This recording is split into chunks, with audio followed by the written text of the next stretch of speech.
Karibu katika kipindi chetu cha kinachokuletea siku hii ya leo cha Swahili Villa Online TV kishirikiana na mchambuzi wa mambo ya siasa toka jimbo la South Carolina, Columbia, Dr. Patrick Nigula. Inakuletea mahojiano na mwaniania wa kiti cha urais wa Jamhuri ya Muungano wa Tanzania mwaka huu 2020, May Rose Kavura Majinge. Karibu katika kipindi chetu.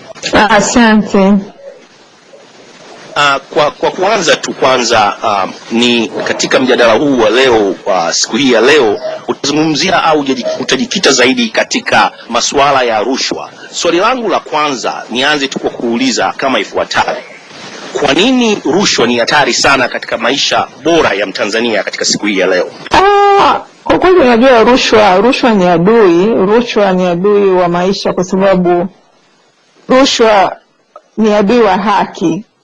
Na labda niongelee kidogo maana yake rushwa tu kwa maneno mepesi kabisa na uhakika. Ni kwamba rushwa ni matumizi mabaya ya madaraka au nafasi mtu aliyopewa kwa ajili ya kuwatumikia watu, na badala yake sasa yeye anatumia nafasi hiyo kujinufaisha mwenyewe. Kwa hiyo rushwa ni hatari kama nilivyosema, kwa sababu katika maisha kwa sababu rushwa inakuwa ni adui. Sasa inaondoa haki ya mtu. Sasa kwamba mtu anatakiwa apewe huduma lakini apate huduma inavyopaswa mpaka atoe kitu kidogo. Sasa katika unapozungumzia kwamba rushwa ni hatari na vile vile inamzuia mwanadamu au mwananchi, hususan hapo katika Tanzania, katika kupata mahitaji yake au haki yake, ni moja kati ya shughuli kubwa sana ambazo umezifanya wewe kama mwanaharakati na mwanasiasa katika Tanzania, na umefanya mchango mkubwa sana katika eneo hilo kwa kushirikiana na taasisi kubwa sana ya Tanzania hapo ijulikanayo jina TAKUKURU. Sasa moja wa mchango wako kama nilivyogusia hapo mwanzo ni mkubwa sana katika kupambana na rushwa katika nchi yetu ya Tanzania. Kwa hiyo katika kushiriki katika mpango huo au katika maandalizi hayo na kutoa mafunzo mbalimbali kwa kushirikiana na TAKUKURU, unadhani ni kitu gani ambacho kiliwafanya TAKUKURU waone kwamba wewe ni mbunifu mzuri sana na waliweza kuchukua program yako na kuiendeleza katika mapambano ya rushwa hapo Tanzania? Walichukua kwa sababu ya lengo hasa la kuanzisha hiyo program, ambayo ni program ya vilabu vya wapinga rushwa, au kwa lugha ya Kiingereza inaitwa Anti-Corruption Clubs, ambayo nilivyoanzisha ilikuwa na dhamira ya kuwasaidia vijana kuichukia rushwa wakiwa bado mashuleni. Kwa sababu kama unavyojua dokta, ni kwamba watu walioko katika kazi, ni makazini au maofisini, ambako ndiko rushwa zinafanyika. Ndio. Mara nyingi na mashuleni zipo na masehemu mbalimbali, lakini magwiji ni wakupokea na kutoa rushwa ni watu wazima. Sasa binafsi mimi kama mwanzilishi wa hiyo program niliona kwamba ili mapambano ya rushwa yaweze kufanikiwa, ni vema sana watu wakapata mafunzo ya madhara ya rushwa. Waelewe kwanza matendo ya rushwa ni yapi, rushwa yenyewe ni kitu gani na madhara yake ni nini, wakiwa bado shuleni, ambao tuseme wakiwa wadogo. Unafahamu ule msemo unaosema samaki mkunju angali mbichi, kwa sababu kama mtu ndio vizuri. Kwa hiyo ndio nilikuwa naelezea. Kwa hiyo katika hilo nikaona kwamba ni vizuri vijana huku chini waanze kujua madhara yake na wachukie rushwa, ili wanapoingia kazini au maofisini wasijihusishe na hayo matendo, ili tuweze kuyapunguza. Na kwa hiyo tukawa kwa hiyo wao kama TAKUKURU walipenda na wakaona ni jambo zuri, na ndio maana wakawa wameomba waiendeleze hiyo program kwa sababu ya uwezo wao mkubwa, nafikiri walivyoona wao, na wakaona kwamba ni programu nzuri kwa kweli, kwa sababu ni kweli ni nzuri. Vizuri sana katika mchango wako huo wa kuendeleza mapambano dhidi ya rushwa katika taifa letu la Tanzania. Kwa hiyo sasa katika swali jingine ambalo linafuatia sasa hivi linagusia katika maeneo hayo ya watumishi wa serikalini na vile vile katika sekta binafsi, hususan wazee wetu ambao wanastaafu. Kwa kuangalia na kwa ukweli kabisa ni kwamba wazee wengi walibahatika kufanya kazi katika sekta ya serikali pamoja na sekta ya watu binafsi ambao tayari wamesha staafu na kwa mujibu wa sheria za uajiri wa kiserikali na katika sekta ya binafsi, utaona kwamba wengi wao wanaishi maisha ambayo si yale ambayo walikuwa wakiishi wakati huo walipokuwa katika kama watumishi wa serikali. Hivi unalionaje hii wewe kama ukichaguliwa kuwa rais wa Jamhuri ya Muungano wa Tanzania, utalishughulikia vipi wazee ambao wamekwisha staafu na kutoka katika vyombo vya umma vya serikali pamoja katika sekta binafsi? Binafsi kwa kweli nimejiandaa vizuri sana kwa sababu najua umuhimu wa wazee, na kwa hiyo nitakapokuwa mkuu wa nchi, Mungu ikimpendeza, au nikipewa dhamana hiyo na Watanzania, na kwa kweli kuanzia kwenye chama changu, nitakachokifanya ni kwamba kwa kweli tuseme nimeandaa programu maalumu ya kutoa huduma maalumu kwa wazee katika nyanja mbalimbali, kuanzia unajua kuna masuala yao ya zile pension zao, kuziangalia zinakuaje, malipo ya uzeeni, ndio kuna masuala ya maisha yao, bima sasa maisha yao ya kila siku, ikiwemo na bima ambayo ni kuhusiana na matibabu, yani afya, malezi yao bora, yani mambo ya malazi bora, chakula bora na masuala mbalimbali. Na kikubwa zaidi kingine ni kwamba kuwafanya wao wazee wawe na thamani yao, kwamba watu watambue kwamba ni watu muhimu katika taifa, kwa sababu wanao mchango mkubwa na walifanya mchango mkubwa katika kulitumikia taifa na kulihudumia mpaka leo tuko hapa, kwa sababu uwepo wetu hapa sisi vijana na kizazi cha leo umetoka kwa wazee. Kwa hiyo kazi walioifanya tunabidi tuithamini, na kwa hiyo mimi kama kiongozi wa serikali mtarajiwa, tuseme nikipewa hiyo dhamana, manake itabidi nisimamie hilo, kwa sababu ninajua thamani ya wazee, ninajua umuhimu wa wazee katika maisha yetu wanadamu, na pia ninatambua kwamba wazee ni kioo cha jamii katika kujenga uzalendo wa taifa, kwa sababu nafikiri unajua umuhimu wa uzalendo katika taifa lolote. Lakini kwa sasa hivi utakubaliana na mimi kwamba nadhani wote kwa umesikia kama Tanzania, huku kwetu Tanzania sasa hivi unasikia watu wanaongelea uzalendo, na kwa kweli kuna upungufu sana wa uzalendo, ni watu wamepungukiwa na uzalendo. Na ninachokiona mimi kama daktari wa maendeleo binafsi ni kwamba watu hawajaelewa vizuri hasa uzalendo unatoka wapi. Unajua kuna watu wanafikiri kwamba uzalendo unatoka kwa kuangalia mtu fulani, labda kiongozi mkubwa pale juu, au nataka au tumefanya kitu gani. Hapana, kitaalamu kwa upande wa tasnia yangu ya maendeleo ya binadamu, uzalendo unajengwa na wazee, yani wale ambao wamstaafu, yani watu ambao wazee wetu niseme. Ndio. Sasa katika kwamba labda ningeelezea kidogo yani ni namna gani kwamba wazee wanajenga uzalendo. Ni kwamba wazuri na serikali yao na jamii yao kwa ujumla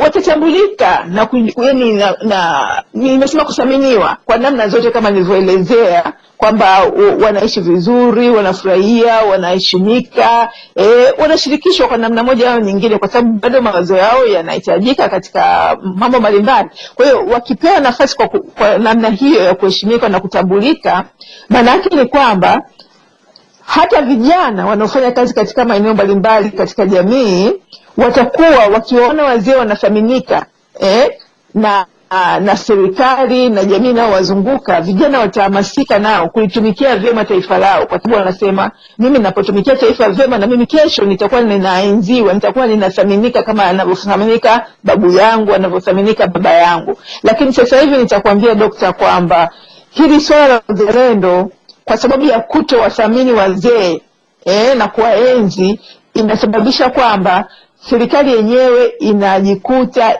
inatengeneza rushwa na ufisadi mkubwa kwa vijana wa sasa hivi na kizazi cha sasa hivi, kwa sababu kijana anapokuwa anafanya kazi katika nafasi yake kwenye taasisi ya umma au yoyote ambayo amepewa nafasi, anajikuta anasema hivi na mimi nisipochukua changu mapema, kesho nitakuwa kama baba, kwa sababu wazee sasa hivi hawathaminiwi, wazee taifa liwajali likisimamiwa na serikali yao. wamekuwa wapo tu sana sana, wanaambiwa wamepitwa na wakati. Kwa hiyo na kijana akiona kwamba wazee, ukishakuwa mzee unaonekana umepitwa na wakati, unaonekana hauna dili, kijana anaitumia ile nafasi aliyopewa kuhudumia jamii kuchukua chake mapema. Sasa anapochukua chake mapema, ina maana hakuna tena uzalendo. Kwa hiyo ndio nilikuwa nataka kusema kwamba ili tuweze kujenga uzalendo wa taifa, lazima tuweke mpango mahususi wa kuwaenzi na kuwathamini wazee wetu, na hilo mimi kama kiongozi mkuu mtarajiwa wa taifa letu la Tanzania nimejiandaa nalo, kwa sababu ninajua siri ya wazee kwamba tukiwaenzi wazee tutaboresha uzalendo, na tukiboresha uzalendo tutaimarisha taifa letu katika maendeleo endelevu, na mwisho kwa kweli tutaishi maisha mazuri na yenye furaha, ambalo ndio lengo langu mimi katika uongozi wangu. Katika kuishi maisha mazuri na furaha, na tumeona ya kwamba tumepata uhuru karibu miaka 59 sasa kama nchi ya Tanganyika, na tukaungana na Zanzibar mwaka 1964 na kuitwa Tanzania. Kwa hiyo sasa hivi ukiangalia ni historia ndefu sana toka tumepata uhuru. Sasa umelizungumzia kwa kirefu sana swala la wazee na rushwa. Ngoja nikurudishe kidogo. Unaweza vipi au unafikiria tuna uongozi bora unaoweza kukabiliana na kupambana na rushwa Tanzania ili kuleta maisha bora kwa wazee na kuiondoa hii rushwa Tanzania na wananchi wote wa Tanzania kuishi maisha bora na furaha? Na kipengele cha pili la swali hilo tu ni kwa kifupi tu ni kwamba unadhani kuna siasa safi kweli katika taifa letu linaweza kupambana na rushwa ndani ya vyama vya siasa na taasisi za umma na serikali kuu? No, kwa kifupi hivyo vitu mimi sijaviona na havipo, kwa sababu singekuwepo. Ndio nimesema, nimeongelea kuhusu wazee, nadhani umenisikiliza. Wazee hawathaminiwi, wazee wanaonekana hawana dili, wazee wanaonekana wamepita na wakati, na mimi nimesema ili tuwe na uzalendo, ili tuwe na maisha mazuri, lazima tuangalie hao. Na katika hivyo ni vipimo vya kuonyesha hatuna uongozi bora, kwa sababu kiongozi bora ni yule ambaye anasababisha maisha yawe yenye furaha, anasababisha maisha yawe bora, anasababisha watu kati ya rika na rika, taaluma na taaluma, na vitu kama watu kwa watu waheshimiane, wapendane, washirikiane. Kwa sasa hivi taifa letu utaangalia utakuta kuna matabaka ya kisiasa, itikadi zile. Unasikia kiongozi anasimamia chama chake, anasema wewe kwa sababu tuko chama changu sitaki kukuona. Vitu kama hivyo ambavyo vinabomoa kabisa na kusambaratisha taifa, na hatuwezi kusonga mbele, hatuwezi kusimama na kusema kwamba sisi tunaendelea kama hatuko wamoja katika taifa. Na hilo ni jukumu ambalo nimejijengea mwenyewe, kwamba ninaliona kwamba kama kiongozi mkuu mtarajiwa nataka nisimamie kuunganisha taifa ili tuwe taifa moja. Na ndio maana ukiangalia katika nafikiri umeniambia umenipokea na uliniomba ile CV yangu mimi au profile yangu, ukiangalia hata upande wa chama, mimi nimeamua kuwa mwanachama wa kawaida kabisa. Nimeamua kuwa mwanachama wa kawaida kabisa kwa sababu katika chama changu cha siasa, kwa sababu nataka niimarishe siasa safi, kwa sababu hakuna siasa safi. Kwa sababu huwezi kuongelea uongozi bora kama hakuna siasa safi. Uongozi bora unatokana na siasa safi. Sasa hakuna siasa safi. Hakuna siasa safi kwa sababu nimekupa hivyo vigezo kwamba watu hawathaminiwi, watu wamegawanywa kiitikadi, wamegawanywa kirika. Unakuta wazee wako huko wanaonekana wazee wamepita na wakati, vijana nao wako huko wanasimama, kwa sababu mimi sijakataa vijana kupewa nafasi, mimi mwenyewe ni kijana.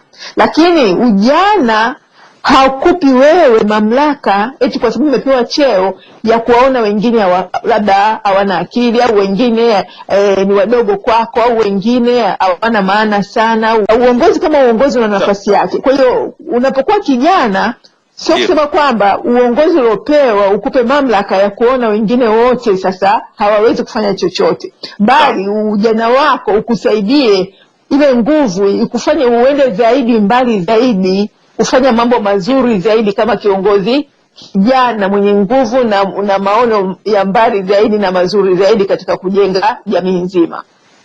Katika ujenzi wa jamii nzima na uongozi bora kama ulivyogusia hapo, na kuwepo na mgawanyiko kati ya vijana na wazee, na kuna kitu ambacho nafikiri unakizungumzia sana katika taaluma yako ambacho ni hofu, kutokujiamini, si ndio? Sasa niseme tu kwa kifupi tu ni kwamba hebu tueleze kwa leo hii tunaona kwamba wengi wa Tanzania wapo na hofu, Unafikiri hii inatokana na uwepo wa nini hasa? Unafikiri rushwa ni sehemu ya kitu au kigezo ambacho kinawapa hofu wa Tanzania? Kwa kifupi tu, hebu tueleze kuhusiana na hofu. Kwa kweli kuhusiana hofu, mara nyingi inatokana na uongozi wa kibabe, yani kwa ukweli, na hiyo ndio iliyopo sasa hivi katika taifa letu, kwamba kuna uongozi wa kibabe ambao sasa unafanya watu wanakuwa wana hofu, na hofu kama unavyojua ni adui mbaya sana na yani katika maendeleo ya mwanadamu. Kwa sababu hofu inaleta nidhamu ya uoga. Unajua sasa ukija sasa hivi wewe uko Marekani, ukija huko nyumbani sasa hivi Tanzania, maskini watu kwa sababu ya kutojua wanasema bwana siku hizi nidhamu ya kazi imerudi, lakini si kweli. Nidhamu iliyopo ni wanaita ni nidhamu ya uoga. Sijui kama unaielewa. Ndio. Nidhamu ya uoga sio nidhamu ambayo ya uhakika, kwa sababu nidhamu ya uhakika ni ile ambayo mtu anafanya kwa kufurahia jambo, mtu anafanya kwa uhuru, mtu anafanya kwa kuheshimiwa, mtu anafanya kwa fahari. Lakini sasa hivi watu wanafanya kazi kwa sababu wanaogopa. Siku hizi ulishasikia kitu kinaitwa kutumbuliwa, nafikiri huyo umeshasikia neno hilo. Kwamba bana, na wanasema kabisa viongozi waliopo sasa hivi kuanzia mkuu wa nchi mpaka na wengine wote wanasema kwamba bana, usipofanya hivyo nitakutumbua. Yaani imekuwa kama unatishiwa na watu wanatumbuliwa. Na ukiangalia matukio ya kutumbuliwa, nikisema kutumbuliwa ni kufukuzwa kazi, yani bila notice. Matukio ya kutumbuliwa yameshika kasi sana katika awamu hii ya uongozi uliopo sasa hivi, kwa sababu ya uongozi wa kibabe. Kwa sababu unajua unapoona watu wenye kila siku wanatumbuliwa wenye taaluma zao, manake ni nini? Wanafanya hofu, inaondoa ufanisi. Hofu inaondoa tena, hata kwenye maandiko wanasema vitabu vitakatifu. Niliwahi kusoma kwenye Biblia, kwenye kitabu cha Mhubiri, sura ya 7, Mhubiri 7:7 inasema kwamba hofu inaondoa ufahamu. Sijui umenielewa? Hofu ndio. Sasa kwa hiyo una maana ukiwa na hofu yani unaondoa kila kitu. Kwa hiyo mfano, hatuwezi kusema kwamba tutaendelea kwa kweli, kwa sababu ufanisi unashuka kwenye hofu, na hiyo inasababishwa na ubabe. Sawa. Sasa katika hilo la ufanisi kushuka kutokana na hofu, na neno la Kiingereza ambalo limeweza kulipata hofu ni fear. Sasa unadhani kama ukichaguliwa kuwa kiongozi wa nchi, utawala bora, haki ya raia na usalama wao utakuwa ni vipaumbele katika serikali yako, na kutokomeza vitu, kwa mfano hiyo hofu, na kutoa elimu ya rushwa ni adui wa haki na maendeleo ya Mtanzania? Tupe tu maelezo kwa kifupi, kwa sababu tuna maswali mengi sana ambayo nataka wasikilizaji na Watanzania waweze kuyasikia. Sikiliza Dokta, kwa ufupi kama nilivyokuambia, mimi nasimamia siasa safi, ambayo siasa safi inakuletea uongozi bora. Sijasema uongozi wa kibabe, kwa sababu uongozi wa kibabe sio uongozi bora. Kwa hiyo mimi naamini katika uongozi bora, na Watanzania wategemea uongozi bora, ambao katika uongozi bora kuna demokrasia. Na demokrasia ina masikilizano, yani unawasikiliza wenzako, unaheshimu wenzako, unasimamia taratibu na kanuni kama ilivyosema utawala wa sheria. Kwa hiyo vitu kama hivyo vinakuwepo. Unawapa watu uhuru wa kutoa mawazo yao kuhusu hata katiba unaoitaka, kwa sababu sasa hivi pia kuna tatizo kubwa la katiba. Unafahamu katiba tulionayo haiendani na matakwa au mahitaji ya siasa zetu sasa hivi na mahitaji ya Tanzania kwa ujumla. Ndio. Kama unavyoona sasa hivi mpaka leo hii, toka mwaka, unajua wakati tunapata uhuru kutoka kwa mkoloni, serikali wakati ule iliwekwa mikononi mwa wanasiasa.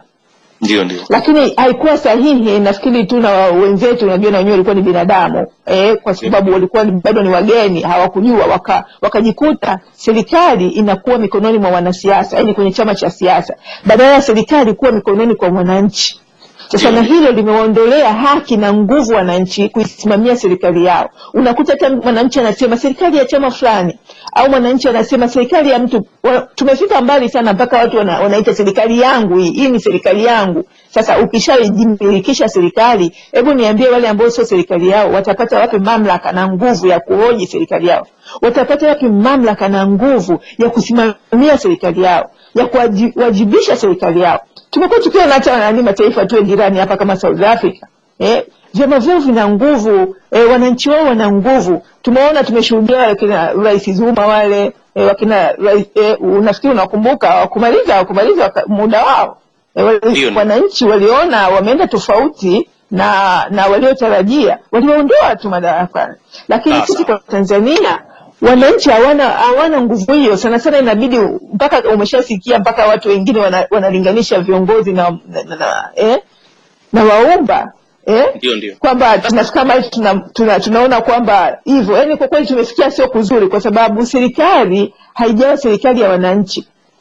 Kwa hiyo tunatakiwa kubadilisha hayo kwa kuweka uongozi bora na kuondoa uongozi wa kibabe, uongozi wa imla, uongozi unaosimamia tu watu fulani badala ya kusimamia Watanzania wote. Sasa katika hilo na nikusema kusimamia na maanisha kuunganisha Watanzania, kuunganisha Watanzania. Safi kabisa, sawa kabisa. Kwa hiyo katika hilo la tunazungumzia kiongozi na umesema kwamba kiongozi wa Tanzania wengi na kwa sasa hivi au kwa leo hii wanamuona kama ni muumba. Kwa mtazamo wako binafsi kabisa, kwa kifupi tu, ni hivi, ni kweli rais ni Mungu au rais ni nani? No, samani, sasa hatuwezi kumlinganisha au kusema rais ni Mungu hata kidogo. Hilo naomba. Ndio. Ni jambo la kiajabu, yani la kufuru kwanza. Huwezi kumuita mwanadamu aliyeumbwa na Mwenyezi Mungu kwamba yeye ni jamani. Kwanza hata kutamka na shindo, naomba ile tuliache hilo. Sawa. Basi turudi katika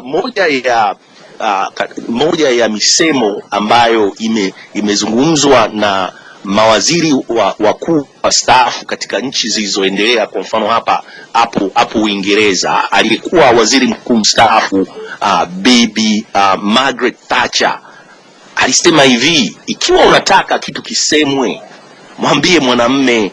Na hiyo tumeliona sana katika bara letu la Afrika.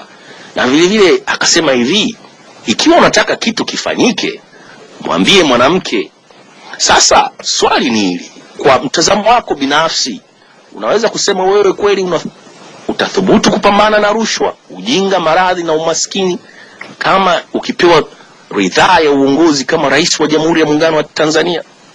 Sasa Dokta, nimeshakwambia mimi nimekuwa mwanaharakati wa masuala hayo, na unaposema uongozi, mimi nimekuwa nikiwa nashughulikia masuala hayo katika jamii yangu ya Watanzania, na sasa ninaomba ridhaa ya kuwatumikia Watanzania. Sasa sijui jipe ni lipi. Niseme tu kwamba Tanzania, ninaomba tu, naamini kulingana na mijadala mbalimbali, kulingana na harakati zetu sasa hivi ambazo tunaelekea uchaguzi, kujitambulisha, kujieleza, watanipa dhamana, kwa sababu na uwezo huo na wa muda mrefu, na nimekuwa nikiyafanya hayo ndani ya jamii hiyo ya Kitanzania. Kwa hiyo nataka kusema kwamba sio mapya kwangu, ni mambo nimekuwa nikiyafanya na ninatamani, na ndio maana hata ulivyoniambia kuthubutu, ndio maana nimeamua hata kuomba nafasi hii kubwa kabisa katika nchi, kwa sababu nimechoka mimi kuona tunaishi maisha ya ajabu. Na mimi nataka kukuambia, mfano wa tatizo la rushwa ni adui wa ajabu mbaya sana katika maendeleo, na labda nielezee kidogo hata vyanzo vyake, ili pia nichukue fursa hii watu wajue vyanzo vya rushwa na ufisadi. Na mimi nimejiandaa vizuri kabisa kukabiliana na rushwa, sio kwa kufungua sijui labda ni nataka tupambane na rushwa kwa kuangalia vyanzo vyake ambavyo mimi mwenyewe kama mtaalamu wa maendeleo ya binadamu nimeviangalia kwa mapana yake, na kusimamia na kujiandaa kushughulikia vyanzo vya rushwa ili isike mahali tuachane na rushwa, kwa sababu tuna uwezo kabisa kupunguza rushwa na kuiondoa kwa asilimia kubwa. Kwa sababu ingawa kuna zile rushwa zinazosababishwa na tamaa tu, lakini hizo ni chache. Lakini asilimia kubwa ya rushwa tulizonazo zinasababishwa na chanzo cha kwanza, ukosefu wa uzalendo kama nilivyosema. Ambayo inasababishwa na nini? Kutowaenzi na kuwathamini wazee wetu. Vijana wetu wanakosa moyo wa kuitumikia taifa kwa sababu ya kuvunjishwa moyo na serikali kutokuwa na mfumo mzuri wa kuenzi wazee wetu. Lakini chanzo kingine ni uongozi wa kibabe. Uongozi wa kibabe nao unasababisha uwepo wa rushwa, kwa sababu kama nilivyokuambia, unaondoa ile uhuru wa mtu kufanya jambo kwa kujiamini. Sijui umenielewa? Inajenga hofu, kwa hiyo inaondoa ufanisi, inaondoa utaaluma. Siku hizi hata ukiangalia watu walioelimika wamepoteza thamani kwa sababu ya hofu. Wanaogopa wataishije, kwa sababu wakimkosea bwana mkubwa itakuwaje, watakula wapi? Siku hizi unaambiwa kabisa, Dokta, ukija huko Tanzania bwana, unaambiwa bwana, wewe nimekuajiri mimi. Yani inafika mahali rais wa nchi anasema yeye ndiye amekuajiri. Yani wananchi, nimekuambia ile tatizo lile sasa la kumilikisha serikali kwa mtu, kumilikisha serikali kwa chama fulani. Inafika mahali rais anasemaje, wewe Dr. Patrick, nimekuajiri mimi, ninakulipa mimi mshahara, ukimtangaza mpinzani nitakufukuza kazi. Sasa huu ni uongozi wa kibabe, na hiyo hofu sasa inafanya hata watu wenye taaluma zao wanashindwa kusimamia taaluma zao. Unakuta mtu ni profesa anafanya mambo ya ajabu kama sio profesa. Kwa kweli sisi tuliosoma sasa hivi tumebadilishwa vya kutosha, na mimi hilo limeniuma sana, na nimesema sasa basi tunataka tuingie wenyewe tuonyeshe, tuondoe huo uongozi wa kibabe. Kwa hiyo naendelea. Kwanza, chanzo kingine cha rushwa, nimesema cha kwanza ni ukosefu wa uzalendo ambao nimesema unasababishwa na kutowaenzi wazee wetu. Cha pili, tatizo la uongozi wa kibabe ambao na wenyewe inaleta sana rushwa. Cha tatu, ukosefu wa ajira. Sasa kuna ukosefu wa ajira, lakini haitoshi, sio ajira tu, pia hatuna ajira bora, tuna bora ajira, kwa sababu watu wanafanya kazi zao kama adhabu. Watu wafanye kazi kwa sababu wanazipenda, wanafanya kwa sababu wapate tu mkate. Ndio maana pia rushwa zinakuwa nyingi. Sasa mimi kama mkuu wa nchi mtarajiwa, nimejiandaa vizuri kwa kushirikisha sera zetu na irani yetu ya chama changu kuhakikisha tumefanya nini? Tumeondoa tatizo la rushwa kwa kuandaa mazingira ya ajira za kutosha na ajira bora, sio bora ajira. Lakini vile vile chanzo kingine, subiri, ili swala la rushwa bana ni tatizo. Naomba tu niache kwa sababu ni eneo langu Dr. Sawa, ngoja nimalizie basi kwa sababu kwenye maswali mengi tunahusia rushwa na unaweza ukaongezea. Sasa nimalizia vyanzo tu mara moja, basi ngoja tutaelezea. Chanzo kingine ni mmomonyoko wa maadili, basi nasema tu kwa ufupi. Na chanzo kingine ni tamaa, yani mtu kutoridhika. Na chanzo kingine cha sita ni mfumo mbovu wa elimu, nalo tumejiandaa nalo. Na chanzo cha saba ni ukosefu wa demokrasia, na hilo pia nimejiandaa nalo. Kwa hiyo hivyo ndo vyanzo vya rushwa na ufisadi katika taifa letu na sehemu yoyote. Hivyo ndio vyanzo vya rushwa na ufisadi ambao tumejiandaa, na mimi binafsi nimejiandaa nikipewa dhamana kusimamia ili swala la rushwa lipungue. Sawa kabisa. Sasa katika hivyo vigezo au vyanzo vya rushwa saba ulivyovigusia, unaweza hivi, ni kweli unaridhika au unafikiria Watanzania wengi wanaridhika kabisa na uongozi na utawala huu uliopo au uliokuwepo madarakani toka mwaka 1961, jinsi ambavyo unapambana na rushwa? Kwa kifupi tu. Mimi ninapopambana hapo sijakuelewa. Ngoja nirudie swali hili. Umetupatia zaidi ya vyanzo saba vya rushwa na umevizungumzia kwa kina zaidi. Je, hivi ni kweli unaridhika au unafikiria Watanzania wengi wanaridhika kabisa na uongozi na utawala huu uliopo au uliokuwepo madarakani toka mwaka 1961, jinsi ambavyo unapambana na rushwa? Kwa kweli niseme hakuna, mimi binafsi siridhiki. Ndio maana hata nimethubutu kuingia katika hii nafasi na kuomba dhamana, na ninaamini na Watanzania waridhiki. Ndio maana wamejaa na hofu na hawana mwelekeo, wengine hawana hata matumaini. Nimesema hata hizi vyanzo vyote hivi nilivyovisema, wao wenyewe wanajua ni vyanzo vikubwa ambavyo vinasababisha rushwa na utovu wa maisha mazuri. Kwa hiyo hakuna Mtanzania anayeridhika, kwa kweli hakuna anayeridhika. Na ndio maana mimi nimeamua kuchukua hatua ya kuomba ridhaa ili tupige hatua kimaisha, tupige hatua kimaendeleo, tupige hatua kiheshima, tupige hatua kifuraha, kwa sababu wewe unajua kabisa nchi yetu imekuwa kila mwaka ya mwisho katika kuwa na watu wenye furaha, na maisha ni kuhusu kufurahi. Kwa hiyo mimi nimechoka, najua na Watanzania wamechoka. Kwa hiyo naamini tu wataniunga mkono. Sasa kuwepo kwa rushwa na kuendelea kuwa sehemu ya tamaduni na mazoea katika jamii yetu toka tumepata uhuru, kama nilivyogusia juu, ni ukweli ya kuwa matumaini au hope ya Mtanzania leo hii au yapo bado hai? Hebu tufafanulie hapo. Niseme tu kwamba kwa kweli Watanzania sasa hizi wanajaribu kufikiria, yani wanatafuta namna gani, lakini ndio hivyo. Mimi tunajitahidi watu kutoa elimu, kwa sababu kama nilivyokuambia, kwa sababu ya mifumo mibovu ya elimu, kwa sababu nimesema hivyo vyanzo vya rushwa ambavyo ndio vinapofusha na vinayumbisha hata ufahamu. Watanzania wengi ukiangalia ni wasomi wapo ambao wanatuangusha wengine kwa sababu ya rushwa, wamekuwa wakipotosha jamii. Unakuta watu wanashangilia, wanasema tu mambo yanaenda vizuri, wakati mambo hayaendi vizuri. Watu hawana furaha, watu hawana amani. Kwa hiyo watu wanashindwa kujiamini na kusimamia ukweli, kwa sababu tayari rushwa imeumiza sana kwa sababu ya uongozi wa kibabe, ukosefu wa ajira bora, mmomonyoko wa maadili, tamaa, mfumo mbovu wa elimu, ukosefu wa demokrasia, ukosefu wa uzalendo, vyote vimetamalaki, na hayo sasa ndio yanakuza vyanzo vya rushwa na ufisadi na vinaangamiza taifa. Na mimi nimesema sasa basi, ndio maana nimekuja kwa Watanzania kuomba Watanzania waniamini, washirikiane na mimi, wasimame, wasiogope. Mimi ni mama, nimesimama. Wao wanashindwa nini? Hawashindwi, wasiogope. Kila Mtanzania kwa nafasi yake asimame, tushirikiane, tuishi tena vizuri. Tunahitaji kuishi, sio kuishiishi. Sawa. Usia wasomi, hii nadharia ya uwepo wa rushwa katika jamii yetu, kwenye vyama vya siasa, nafikiri niligusia huko mwanzo, na vyombo vya umma vya kiserikali, hivi ni kweli unadhani, au kuwepo kwa chuki kati ya wasomi na wananchi wasio wasomi Tanzania hii ya leo inatokana na rushwa au vipi? Hebu gusia tu kwa kifupi hapo.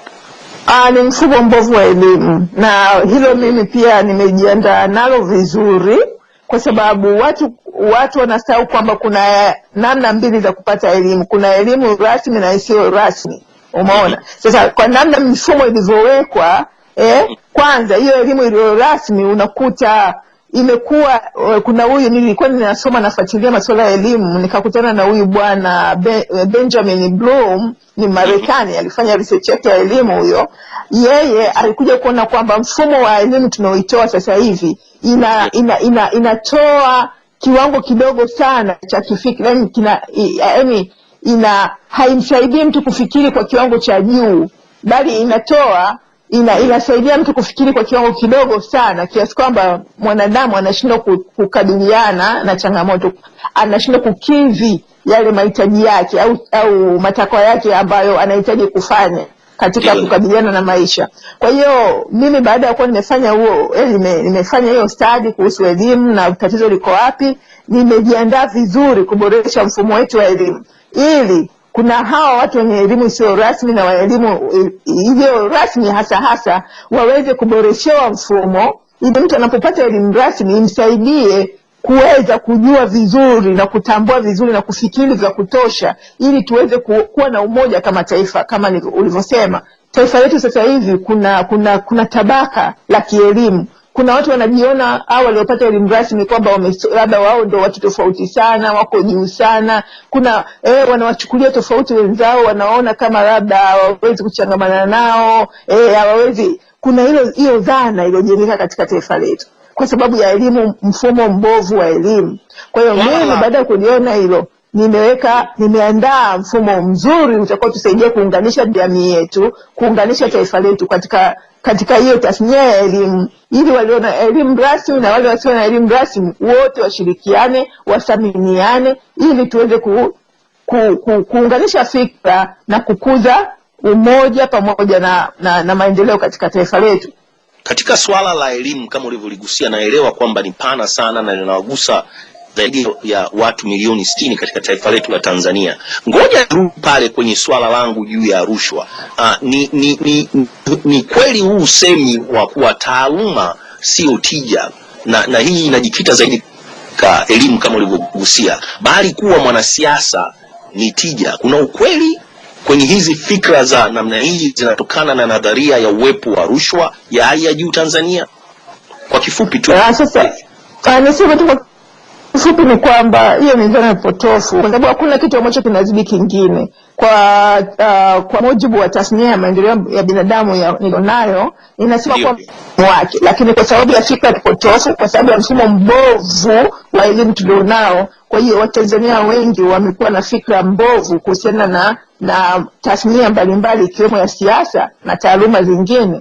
Kwa hiyo watu unakuta wanachanganyikiwa na kuchanganya dhana, na kwa hiyo kupotosha rasilimali, yani matumizi mazuri ya rasilimali watu ya nchi yetu, kwamba watu wanakimbilia kwenye fani moja au kwenye taaluma moja au kwenye tuseme kwenye siasa, na wanaacha taaluma nyingine wakifikiri labda kwingine hakuna tija. Lakini kila taaluma ina tija kama watu watapangwa vizuri kwenye maeneo yao, na hilo ni jambo ambalo pia nimejiandaa nalo na tutalifanya vizuri katika uongozi wangu, ili kama taifa tuweze kunufaika zaidi na rasilimali watu tulionayo katika fani mbalimbali, taaluma za watu wetu. Sawa, vizuri sana. Umelijibu swali vizuri sana. Sasa tunakwenda katika sehemu ya mwisho ya mahojiano yetu na tuna kama maswali mawili ya kwa haraka. Sisi kama binadamu, hili swali niliwahi kumuuliza mmoja kati ya viongozi wa Chama cha Mapinduzi. Ni nini hasa unaona udhaifu wako kama kiongozi? Hebu tufafanulie hapo, au tupatie maelekezo au majibu ambayo yataonyesha hasa nini au ni sehemu gani unaona kwamba una udhaifu kama wewe kiongozi. Kwa kweli katika uongozi wangu, udhaifu wangu mkubwa sana ni kuona watu badala ya kuishi wanaishiishi, kwamba watu wanaishi bila kujiamini. Watu wanaishi yani bila kujua kesho yao itakuwaje. Ndio. Watu wanaishi kwa kuamini fikra ambazo ni potofu. Mfano, unakuta watu eti sisi sasa hivi nchi yetu tuko watu zaidi ya karibia milioni 60.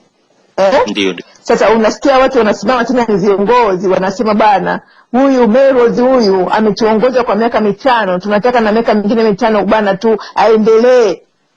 Yani tunajionyesha kwamba yani aendelee tu, hakuna kupigiwa kura, hakuna nini. Yani hapo kwa sababu ya ufinyu wa fikra potofu na ufinyu wa fikra, tunachukulia kwamba katika watu kati ya watu wote milioni 50 hakuna tena mtu mwingine mzuri anatuletea mambo mapya, mambo ambayo yatatupeleka kwa kasi zaidi, lakini tunamwona ni huyu mmoja. Kwa hiyo ndio nimesema kwamba tuna changamoto kubwa sana katika mfumo wetu wa kielimu. Tuna changamoto kubwa sana katika mfumo wetu wa kiuongozi, kwamba tumejikuta tunakuwa badala ya kuwa na viongozi bora, tuna bora viongozi. Badala ya kujenga maisha bora, tunakuwa na bora maisha. Sasa badala ya kuwa na ajira bora, tunakuwa na bora ajira. Hatuwezi kuendelea kuishi hivyo. Ni maneno mazuri sana. Sasa katika swali letu ambalo ni la mwisho, ambalo litamalizia mahojiano yetu na mgombania nia katika kiti cha urais wa Jamhuri ya Muungano wa Tanzania mwaka huu 2020, unaweza kutupa sababu gani kwa nini wengi wa kina mama hawana hiyo hali na moyo kama yako wewe ya kugombania nafasi za vyombo mbalimbali vya maamuzi katika nchi yetu ya Tanzania? Ukiangalia uwiano ulio kati ya wanaume na wanawake, au wakina mama na kina baba, wakina mama ni wengi zaidi kuliko wakina baba. Hivi unafikiri sababu ni nini hasa? Sababu kubwa, mimi kitaaluma yangu inaniambia sababu kubwa, kwa sababu watu wengine wanafikiri eti ni kina mama wajiamini. Kina mama wanajiamini sana. Sababu kubwa ni uchumi. Kwa kweli ndio uchumi ni sababu kubwa sana kina mama kushindwa kujitokeza katika maeneo mbalimbali ya kimaamuzi, kwa sababu katika mchakato ina gharama kubwa. Sasa ukiangalia katika mifumo yetu, sehemu nyingi kwenye biashara, kwenye kazi, sehemu nyingi zenye vipato hizi wanakuwapo zaidi kina baba. Ndio. Umeona? Kwa hiyo unakuta kwamba wakina mama wanakuwa wanashindwa waanzie wapi katika kuingia kwenye michakato. Lakini kina mama wengi wamesoma vizuri, wanajiamini na ni viongozi wazuri sana, watendaji wazuri sana, wako vizuri. Lakini changamoto kubwa sana iliyopo sasa hivi ni hiyo. Ndio maana unaona viongozi wapo wakina mama wanaoamka na kujitokeza, lakini haijafikia kiwango cha kutosha, kwa sababu kwa sasa hivi nitasema ni uchumi zaidi. Kwa sababu kama elimu wakina mama wanayo nzuri sana, kujiamini, wanajiamini. Kwa hiyo changamoto kubwa ni hiyo. Kwa hiyo sio kwamba changamoto ni uchumi wa kina mama huko chini. Sasa wewe kama ukiwa rais wa Jamhuri ya Muungano wa Tanzania, utaweza vipi kuinua uchumi wa kina mama ili uwe katika nafasi ambayo iko sawa na kina baba, ili waweze kuleta ushindani katika kugombea hizi nafasi za vyombo mbalimbali vya umma? Una mpango gani? Hebu tueleze kwa kifupi na kukamilishe mahojiano yetu katika siku hii ya leo. Niseme tu kwamba siwezi kusema kwa kina sana, lakini ninataka kusema tu kwamba nimejiandaa vizuri. Unajua wakati wa kampeni hujafika, ila ni sasa hivi bado tunatuko kwenye stage ya kutangaza nia, ila nataka tu kuwathibitishia kwamba mimi kama mama natambua uwezo mkubwa tulionao kina mama, natambua ari kubwa tulionayo ya kutafuta maendeleo na pesa kina mama, natambua ubunifu mkubwa na maarifa tulionao kina mama, natambua ushawishi wa ajabu tuliojaliwa kina mama. Kwa hiyo ninaahidi wakina mama wenzangu, kwa sababu uwepo wangu mimi katika urais ni uwepo wao wao, ushindi wangu mimi katika urais ni ushindi wao wao.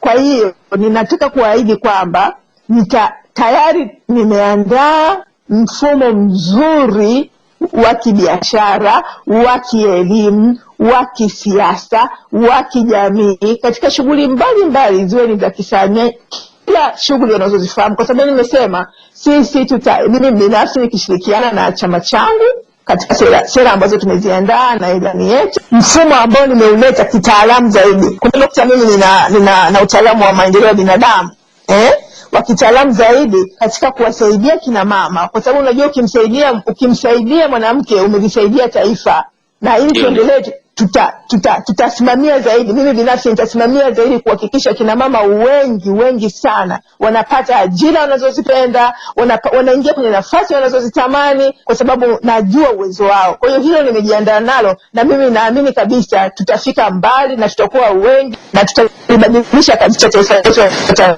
Tanzania.